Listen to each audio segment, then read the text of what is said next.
You're listening to the Intentional Minds podcast. This is a space where we share conversations that spark growth. I'm your host, Divine Marizu, and you're welcome.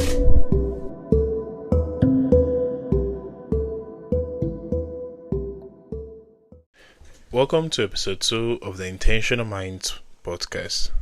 Today, I'm joined by Radhika Palliwa, and she's the very definition of what this podcast is all about. She's the author of the book, From Ramen Noodles to Riches.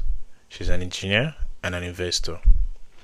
In this conversation, we dive into what it truly means to live intentionally.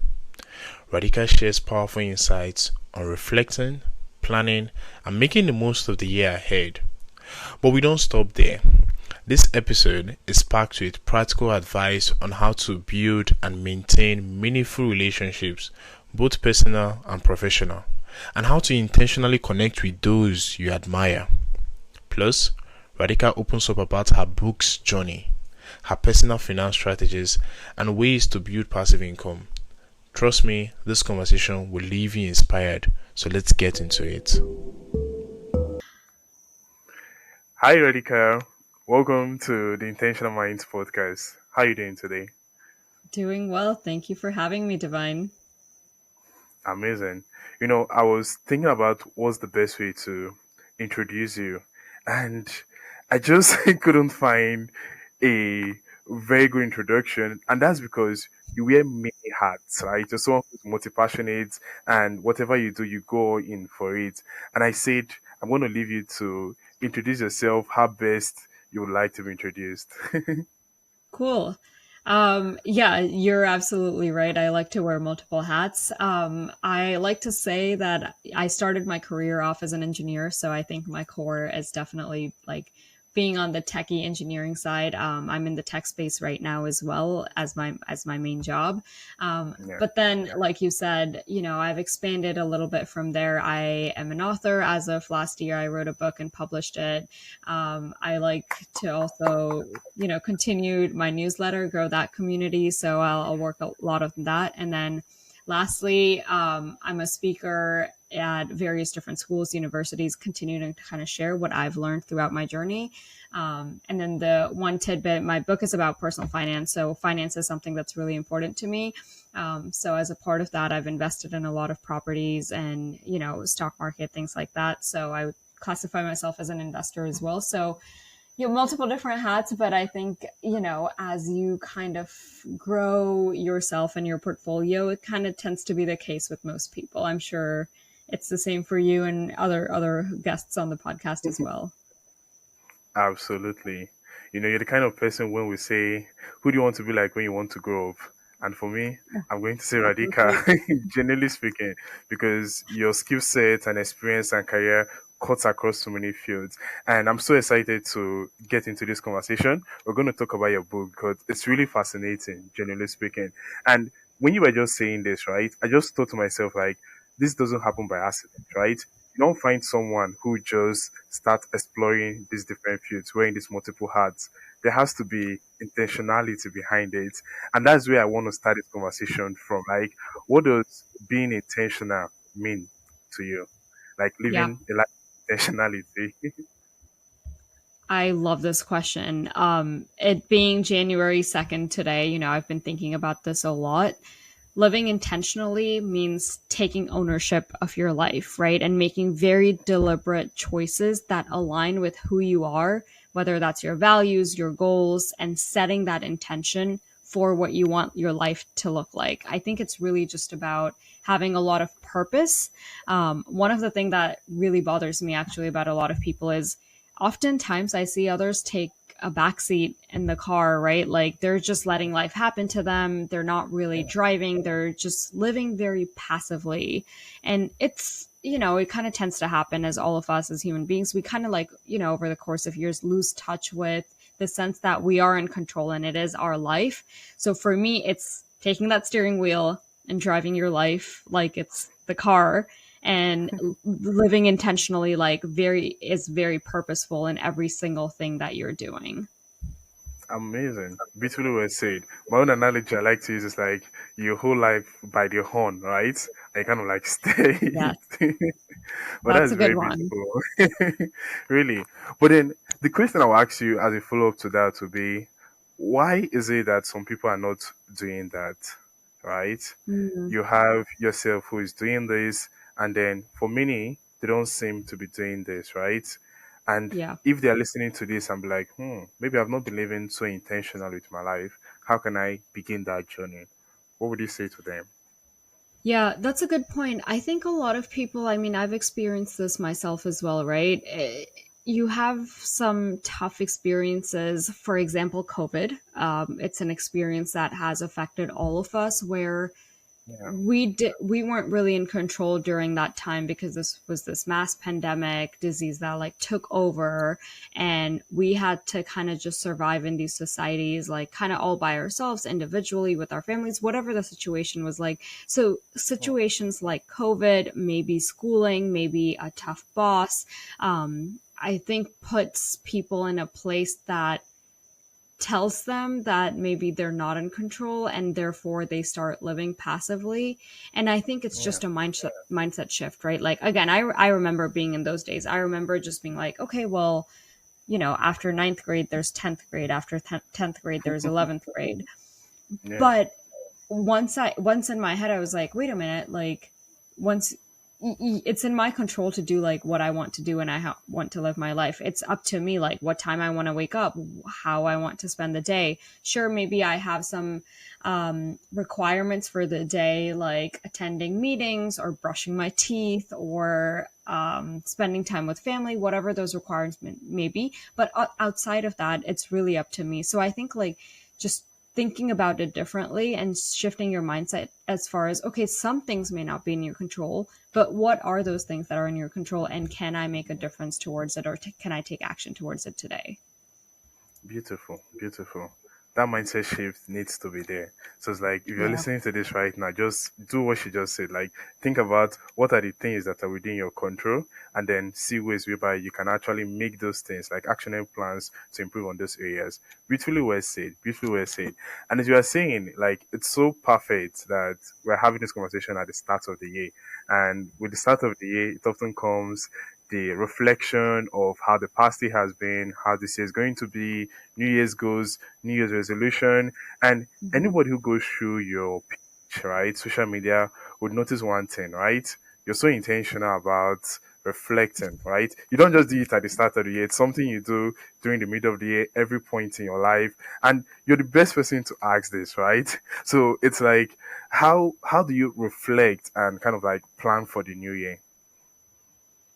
Yeah. I actually have a list of 20-ish questions that I go through. I've been doing this for about 2, 3 years now, where they're Yeah. just reflection questions. So I take myself out on a little like coffee date or a brunch date, and I have my little notebook, my piece of pen. You could do it on a laptop as well, but I dedicate that space in my time just to reflect. It is only for reflecting. It is not for planning. It is not for taking actions. It is just to sit there, think, and jot down what those thoughts are. So there's a list of 20 questions I go through. I can send those out later. But if I had to pick my top three favorite, maybe I would start with one, what am I most proud of this year? Number two, this is probably one of my favorite questions. Who or what did I try to avoid this year? What was that like negative energy, and where was it coming from, and why did I try avoiding it? It just gives you a little bit more insight into who you are and what you want for the next year. But again, we're only focused on last year at this point. And then the Yeah. last question I ask myself, and this can be good or bad, but it's what was the biggest thing that took me by surprise this year? So Mm. really thinking about, it could be a good surprise, it could be a bad surprise, but really just thinking about what was something I was just shocked about, and why was that the case, right? So again, everything I just shared is reflection. It's just thinking about last year, thinking about what that means, how we felt, how we thought, and thinking about like 2024 in this case, right? And then when it comes to anticipation or looking forward or goal setting, the first thing I start with is pretending that it's December 2025. So the entire year has already passed, and just putting it in my head, thinking like, okay, if it's December 2025, what are the things that I've already accomplished and how do I want to feel right now and how do I feel like what are these goals that I've done? So it's like the mental visualization again of these goals and putting myself in that position. And then I take this like big life picture that I've created, then I break those down into monthly goals. And then, of course, like weekly or daily, as far as, okay, what is an action step that leads me towards this like big vision I have for the end of the year? At the end of the day, like, going back to kind of what your podcast is called, it's all about these goals being aligned with your intention. And if they're not aligned with your intention, it's going to be very, very hard to achieve them because all of these things have to be in sync with each other. Wow. Mind blown. These are such good advice and nuggets, and I'm really going to like be taking notes to actively ask these questions. You know, first doing the reflection, and then doing the planning. And then something I came to notice, most especially social media within the past 1 week, 2 weeks, LinkedIn and the rest, is that a lot of people tend to like show these stuffs out there. So if you go on LinkedIn, there's this new platform people have been using to like show them the achievements for the year, top quotes, and all of this. And you come to see that Oh, other people, wow, when they reflect on their year, they seem to have achieved so much. And maybe when you're doing this personal reflection, it's like, maybe I didn't achieve so much, so grandeur compared to others. And then there's this feeling of like, okay, self worth, come down. That just that comparison and the feeling that comes with yeah. other people succeeding better than yours, right? Is this something you might Mhm. have experienced in the past? Or if not, like, what can you say to people who might be going through this point of the year? 100%. Absolutely. I mean, I felt this multiple times over, right? And then it's not even just social media. For me, the other thing I experience is um, people who are my age and how much or what they've accomplished Mm, by the time they're my age versus, what I've done. So yeah, I yeah, think it's one of those things that I think like most humans go through at some point. And it's very easy to fall into that trap of just like scrolling through social media, thinking that all of these people are further ahead. What yeah, helps me is just reminding myself over and over again that we're all on our own journey and everyone's journey is unique. And a lot of that for me has been really thinking about like where I come from and what I've already accomplished, given my background, given the country I live in, given the exposure I had, the experiences I have, and noticing and just really acknowledging how far I've come from that perspective puts everything in its own place, right? So instead of thinking, why am I not there yet? I also try to look at these other people, maybe these comparison people, and think, what can I learn from their success? mm, And could these people be a source of inspiration instead, right? So that's definitely been one. And then the second thing I'll probably end on is practicing gratitude. I've been good and then bad. I have like an on and off cycle with this, but yeah. it's been a big thing for me in the last few months and I want to bring that into practice almost every single day. And I think just being gratitude about again like where you are, what you're doing, who you're surrounded by, maybe even seeing these posts and seeing other people because that is inspiration at the end of the day. Like that's what I want to bring in more to 2025. Again, I could be doing a better job, but I think it really helps like when I do journal and kind of write about or even taking a moment to practice gratitude even more. Wow, well said. That's something I'm going to be more intentional about right now, gratitude, because it's something that just helps. Genuinely speaking, like even when you're down, like a friend did a podcast a while ago, and this was kind of like the topic of conversation about gratitude, and it just got me Yeah. really thinking and reflecting at that moment, like, do I actually consciously like show gratitude? And then it's also Mm, one of like feeling it, but then it's like if there are people in your life who you're grateful for, it could be like sending a text message to them and be like, "Hey, I'm really so glad that you're in my life, right? yeah. You're someone I really admire."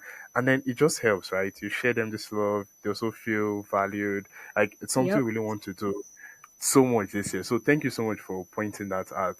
And then something I also noticed when it comes to the start of the year, it's like we are high on energy, right? It's like Mm-hmm. there's this video who has also been going on social media. It's like it's 1st January and people who are in the gym, like you see all these guys, the gym is so full, like businesses at the Yeah, speak. And it's like always. that that just points to something, right? At the start of the year, there's a high motivation for Mm-hmm. people to like get into whatever goals they had set.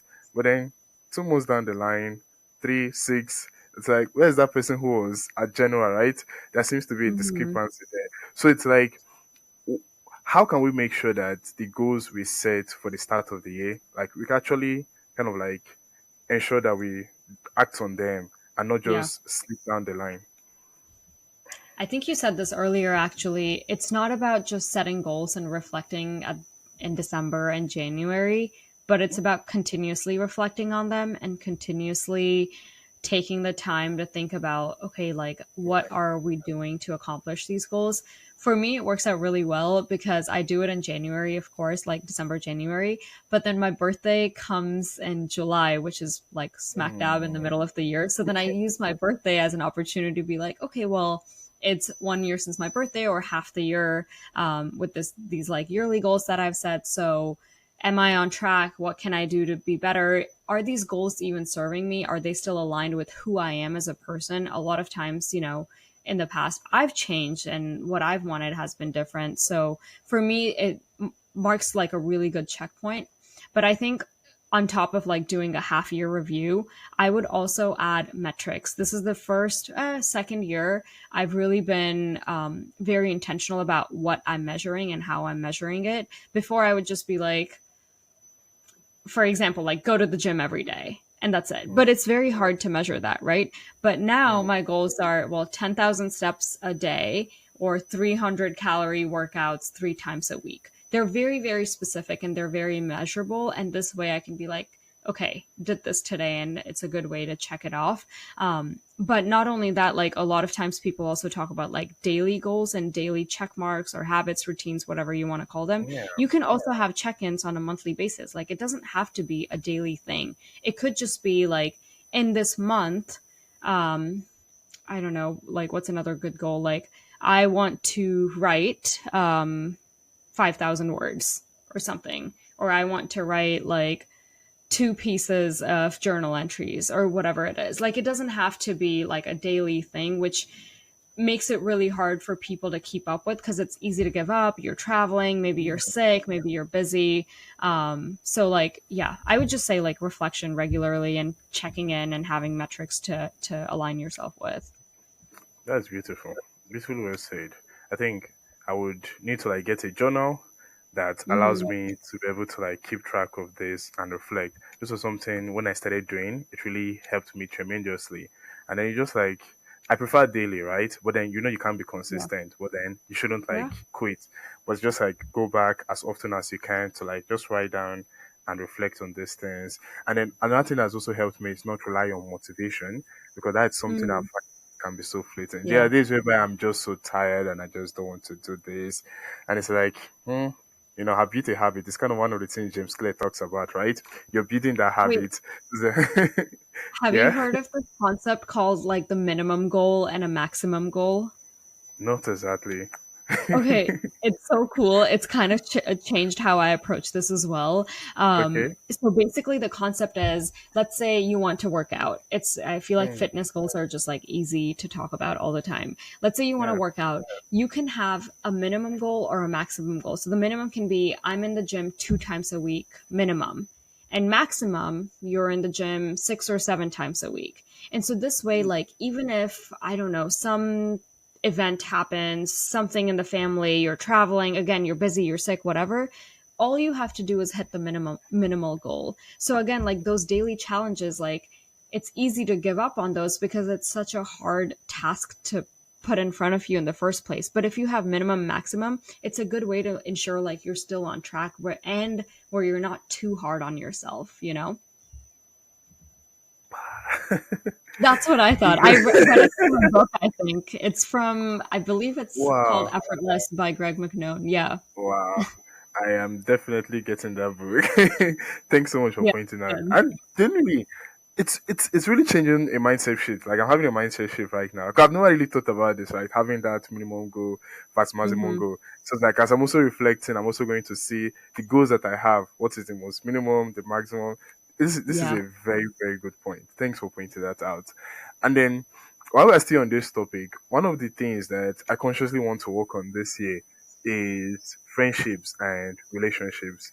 I've come to find Mm, out that with the business of life and adulthood and like trying to make yourself better, it's something that I mhm. have not I could do better at, right? And that's something I really want to find out from you. Like, how do you make sure that despite how busy life is, you actually quite stay intentional with your relationships, you maintain them. And then a point to that is like, as you continuously grow, you tend to meet more people, right? And it's still the same time you have. So it's like, how do you now Yeah. still maintain relationships on a personal level and then say career wise or like mentors, stuff like that?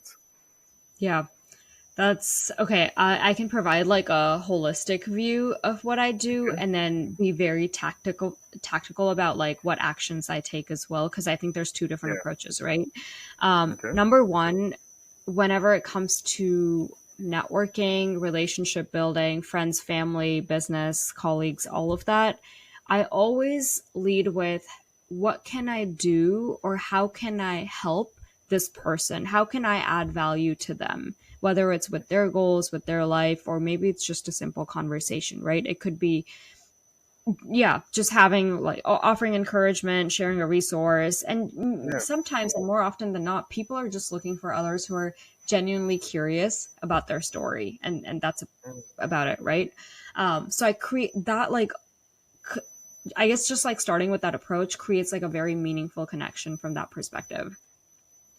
That being said, when it comes to mentors, board of directors, I also try to recognize that they're really, really busy and they have a lot going on. So what I'll do is I have a list of people and I have then like the second column, I have a list of how often I want to touch base with them. And some of these mm, mentors I only touch base with either yearly or quarterly. So then, like mm, every few months, I'll go through it and say, oh, okay, this was the last time I chatted with them. If it's been a while, I'll just put time on their calendar or I'll send them a note or send them an email or whatever that might be. And then lastly, again, I think like just being transparent about who you are is really important because that's what like opens up the door for any deeper relationships. For me, it's being just sharing like more of who I am, which I know is a very hard, and being vulnerable and open because that allows them to open up and then it creates like that deeper connection Yes, between both yes. people.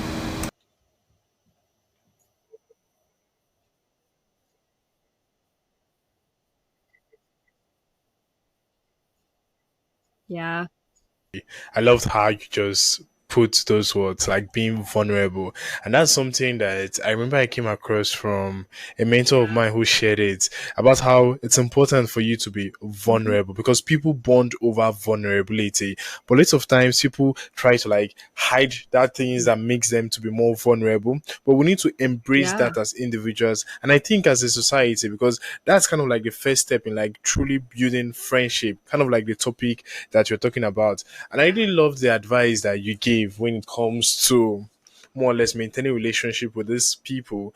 And I'm also thinking right now because Mhm. this is the type of time or around the time whereby people want to improve on their Yeah. networking. They want to get to, build their network because, your network is a network. And I'm thinking like, what advice would you give or how would it share that people can approach networking? Yeah. I would say so you like your question is just about how to build their network. Okay. Cool. So, I think like one of the big things is like I started off kind of sharing like how can you help them, right? But the other big component is also just like celebrating whatever part of life they're in. So if this is your current network, first of all, start there and celebrate like their work anniversaries, their milestones, any goals they're achieving. And then from there, you're building that relationship, right? That I think like those core people that you already have is a good way to expand your network from that point onwards. And if whether you're a student early in career or a seasoned professional, if you're looking for someone specific to meet or learn from, you can ask these core group of people that you've worked with closely or have known each other for a while and built relationship for that introduction. And it kind of takes you a step beyond. A lot of times, like when I meet someone for the first time and I say, for example, like I'm looking to speak more at universities and schools this year. Do you have recommendations on three other people that I could speak to? And I'll just ask that question very simply and very plainly so that they can connect me to others. I think it's not about like how do you grow your network, but really like how you maintain those relationships, because that's when it gets hard. You mentioned this earlier where you're like, as your network grows, there's so many people, but you have limited amount of time. So how do you manage it all, right? So yeah, so I think like one of the big things like I've tried to do is being very intentional with my time and energy as well. And it's not always that I try to stay connected with every single person, but really just prioritizing who and what relationships I want to focus on for a time being or for the year or for certain goals. And again, like they need to be mutually like meaningful and fulfilling at the end of the day. Yeah, that's very, very good advice. I just loved how you put it. Who are the people you want to remain connected with at various phases, right? It's so good and something I'm looking back and I'm going to do.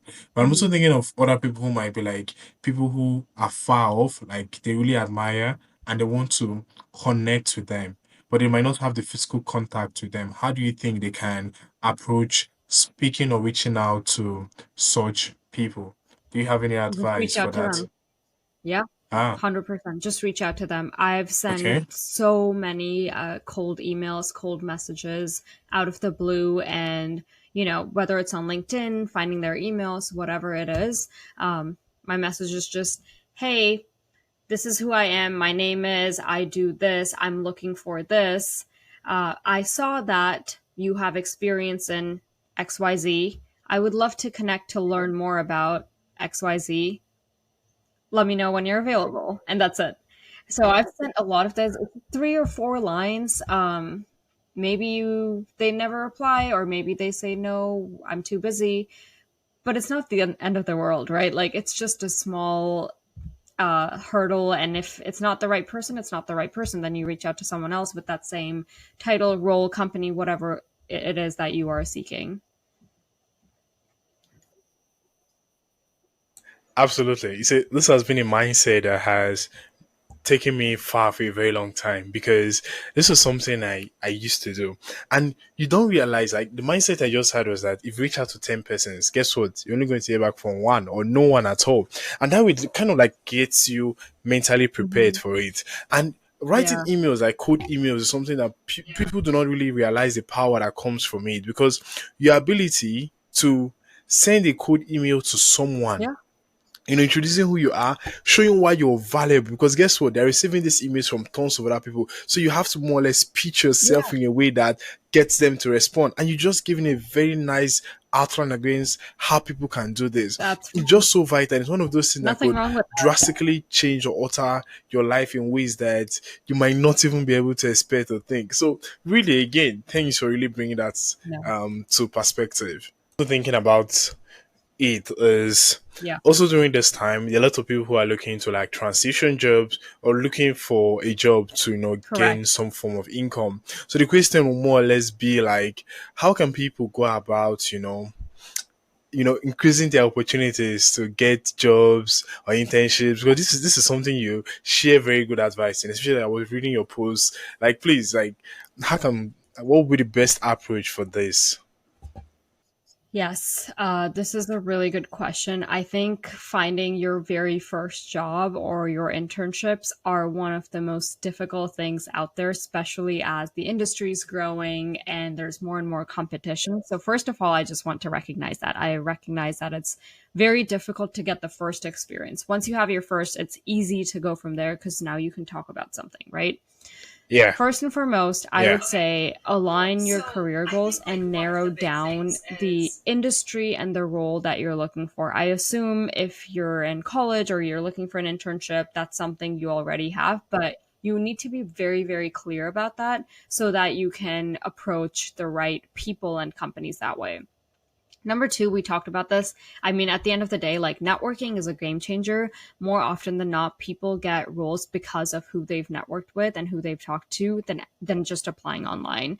So continue to build that network and leverage your alumni. So your school, use LinkedIn. LinkedIn is probably one of the best tools out there. And then lastly, like any professional organizations that you're a part of or not a part of, then join them, right? Like leverage those to continue building your network. And then lastly, this is probably an advice that most people will not be happy with. It's kind of what you said, Divine, right? Like you'll probably apply to 10 jobs and maybe you'll hear back from one. For me, my very first internship, I applied to, I think like 106, over 100, I don't remember exactly how many, but over 100 jobs, and I got one. So sometimes it's just about numbers and you just have to continue applying. And then it got better. And then my second internships, I think I applied to like 40 something and then I got three job offers and then I picked one. And then later I applied to like five or six and I got two job offers. So like the ratios just kind of change over time. And that's why I meant, that's why I started with it is really hard, but you just have to continue to be persistent over and over again, network with people, send applications, refine your resume, and continue to build any gaps that you may have that you can address like on your application itself.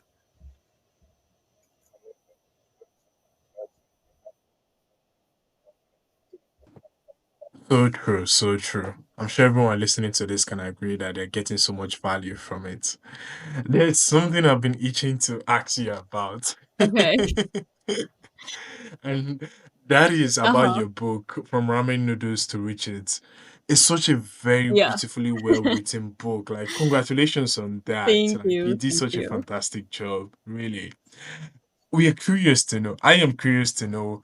Can you like talk us through kind of like what was the motivation behind you writing that book and what Yeah. you hope to get Good out of the question. book? Actually, like going back to some of the questions you asked me earlier, I asked myself like, what was I most proud of this year? And it was definitely launching the book. It was such a big thing that I'd been, it was an idea I had in my head probably 3 or 4 years ago, and last year I made the time and put in a lot of effort. I've been working on it for I think like 18 months before that, and finally like it happened and I was able to launch it. But the why behind it is it's called From Ramen Noodles to Riches, if you haven't like seen or heard the title. But the story is really like, I remember being in college and I remember being very broke in college and not being able to afford anything because I mean I didn't have a job, and you're paying so much in student debt, right?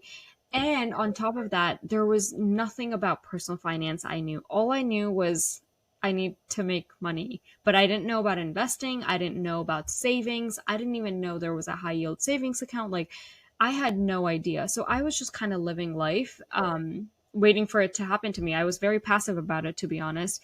And then I realized, wait, there's so many other people who are just living on ramen noodles because they cost $1 here compared to like all the other food.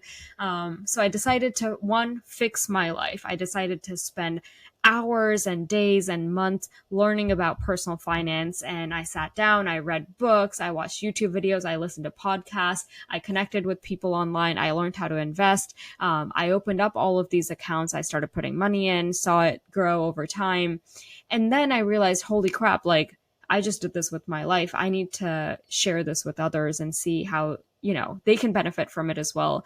But the problem is, a lot of other resources that exist out there are very, very dense and they're very hard to read, or it's just too much information. So I took all of these concepts and made it like, I broke them down so it's simple to understand. And I made it really easy for the users to pick up on it. So there's a lot of sarcasm sprinkled throughout it as well. Amazing, amazing, amazing. Really struck me was the fact that you're self-taught, right?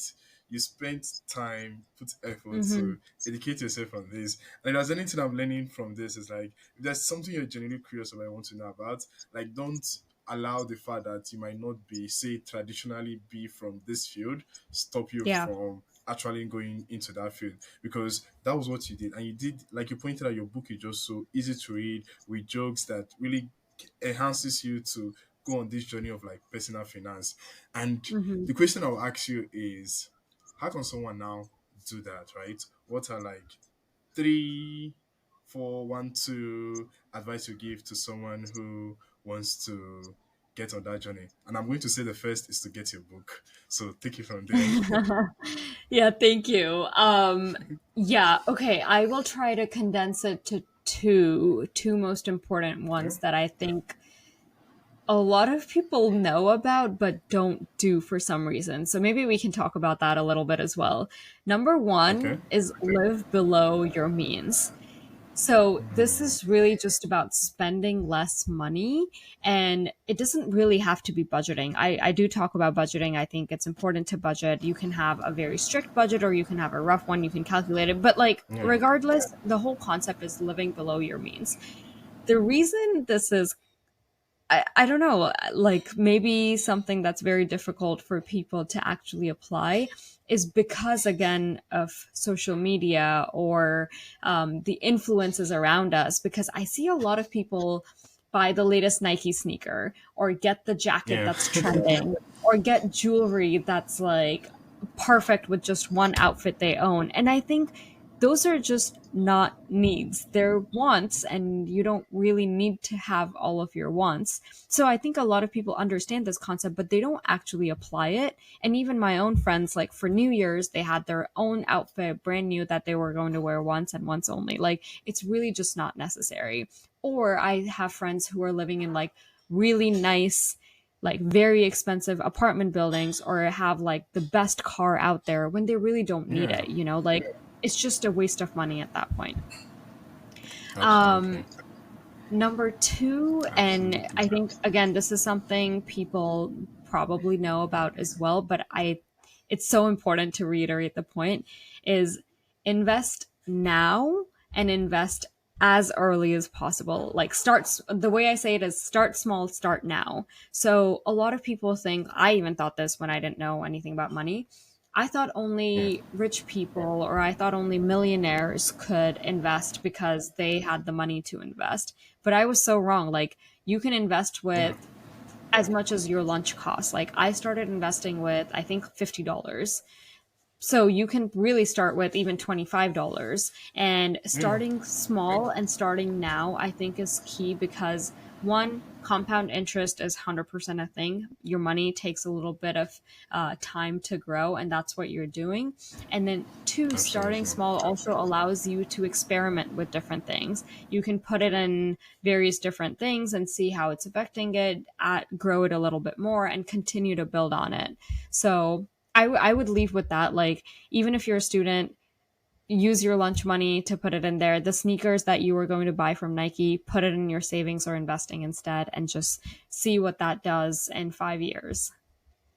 Absolutely. Absolutely. So it's like it's never too late and never too early for you to start on this, and Hmm. compound interest goes. Like this was something my dad really ingrained in me very early on. Because like we want to go and get certain things from the grocery store, from the supermarket, or anything, whatever the case may be. And it's like we get there and like he always tell like first make a list of what you need. And then when we do get what we need, there are certain things that will be so shiny Yes. thanks to marketing, right? And you want to get it, he'll be like, no, Divine, you have to No. know your needs. Let's leave the wants, Hmm. right? We can then save time to get our wants, but most essentially our needs. And then every time he kept hitting that to me.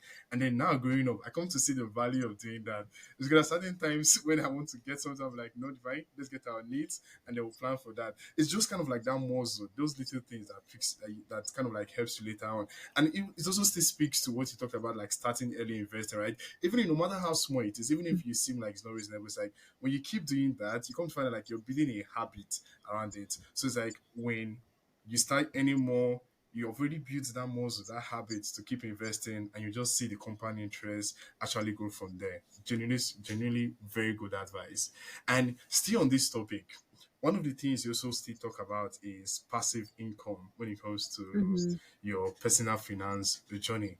and you've done this in a Hmm. number of ways, right? Can you speak to first what passive income is to people who are Yeah. listening to this, and then how they could, begin that one or two? Yeah, this topic is highly debated because a lot of people also say that there's no such thing as passive income because you will always have Hmm. to do some sort of work towards it. But the way Okay. I define passive income is where the money isn't reliant on you actively working on it, as in you're not paid per hour for your labor. You're just paid because of, like, for example, like an example of passive income is putting it in the stock market or ETFs or index funds, right? That way you put money in, you put $100 in, maybe next year it goes to $110, maybe the year after $130, whatever it might be. You're not doing anything. The money's just sitting there and it's growing. So that is one way. Your savings could be another way. Third, this is where it's debated, as real estate could be one way. Fourth, it could be things like books, resources, articles, like anything that you're creating. Your podcast potentially could be a passive income source. But that's, like, you have to actively work on it to get there and then build it from there. That's why it's like it's passive after a certain point, but you still have to actively work on it. Absolutely, absolutely. So we're going to do that, and to still educate ourselves more on this idea of personal finance. Where can someone get your book, From Ramen Noodles to Riches?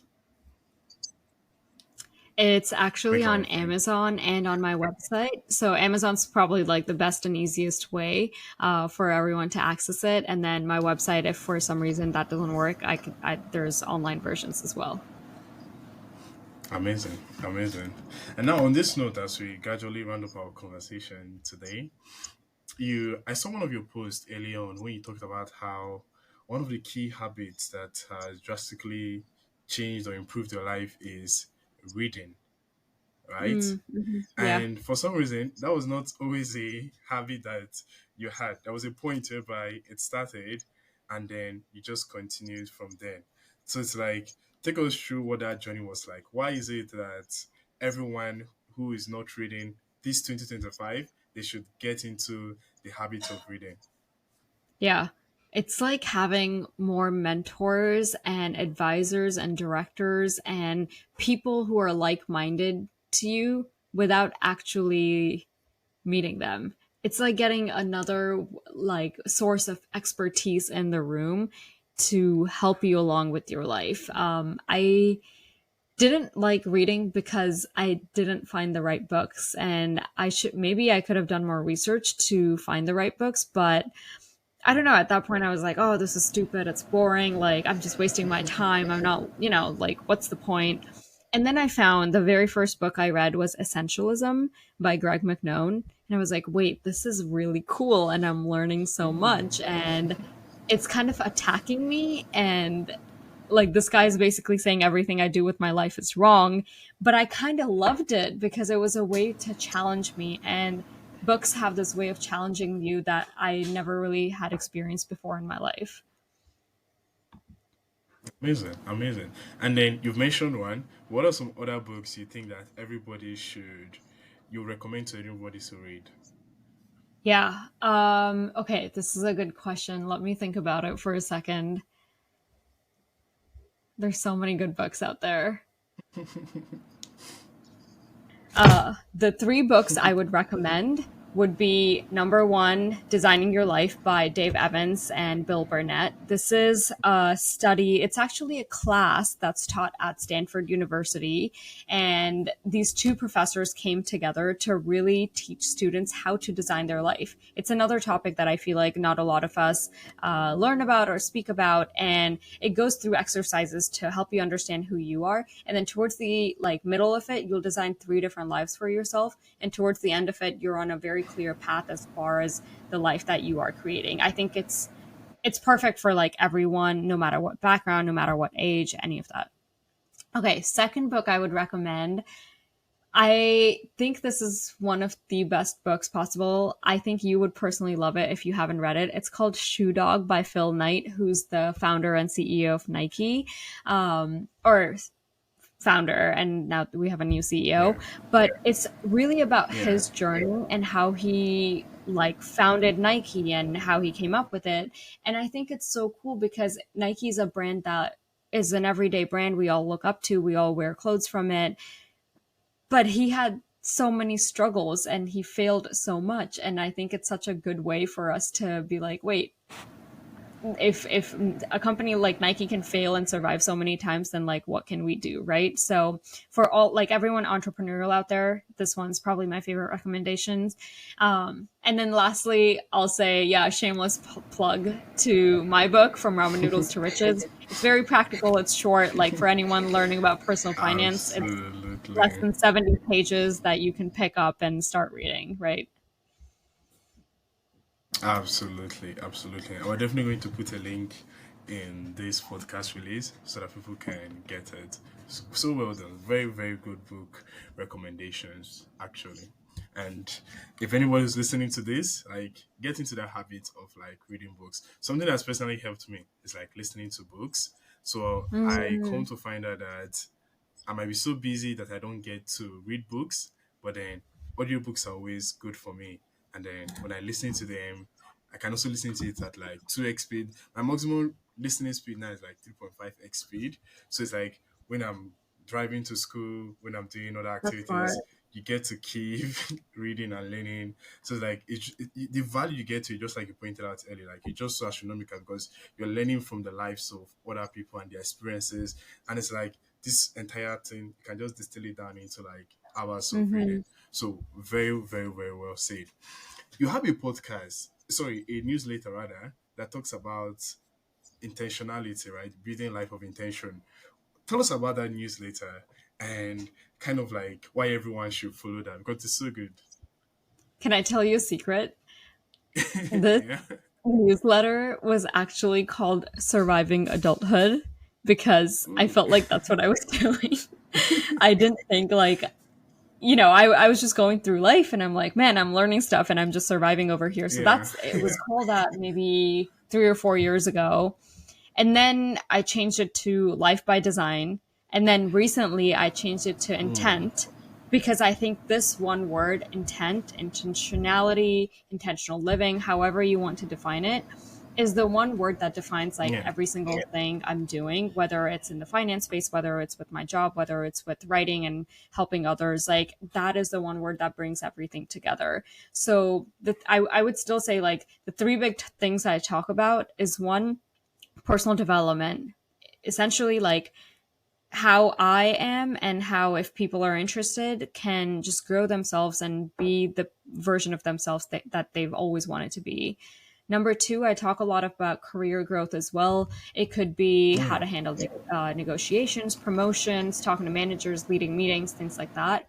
And then lastly, of course, I talk about personal finance as well, investing, growing your wealth, and just finding other resources that maybe you hadn't heard about before. Absolutely. We're definitely going to put the link to the newsletter here so that people can also get all Awesome. this information because they're so good. And as a roundup, it's like, what is one piece of advice, something like you would like to leave to someone listening to this conversation that wants to go on that journey of intentional living and kind of like building the life that they want? What would you want them to remember? Yeah, this is something I thought about for a long time, actually. I get this asked a lot is what is one piece of advice, right? Like the final piece. Um, I think the most important thing is just being very clear about what your goals are. Like you have to know for yourself what you want. And that's really like it's easier said than done. It's very, very hard to actually do, right? Like so that being said, like if you want to be very clear about who you are and what you want to do, Yeah. then you have to know that it's about progress, not perfection, and you don't have to get it all right at once.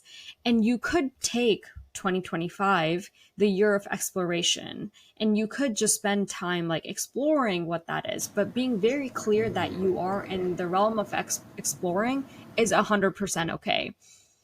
All of that being said, like if this is all too much, like again, being clear about like what you want and what you're looking for, I would say start by thinking of one word that is your intention for this year? What is one word that encompasses everything? For me, the word is intent. For someone, it could be, I don't know, something else. I don't want to put any thoughts in people's mind, but start with that one word and rotate everything around it. Absolutely, absolutely, Wes. Amazing. So, what's the goal from here moving forward? What's one thing you're looking forward to as we? Ooh, there's a lot on my list. One thing I'm looking forward to the most, though, is just growing out the community even more. At the end of the day, like it's about everyone helping each other and being very Mm, tight knit and moving forward. So, my goal is to create a community where people can be open, honest, vulnerable, go through with whatever they're looking for in life and have everyone else support them to as much as they can. Like we as individuals cannot be successful just on our own. We need community, culture, people around us to help us grow from there. So I want to facilitate and build that. And Radhika, it's been an absolute pleasure having this conversation with you. Like you've left me with so many thoughts, insights that I know is really going to drastically help me improve this year and make it the best year ever. Thank you so much for your time, Radhika. It's been a pleasure. thank you for having me. This was a lot of fun. Thank you. Take care.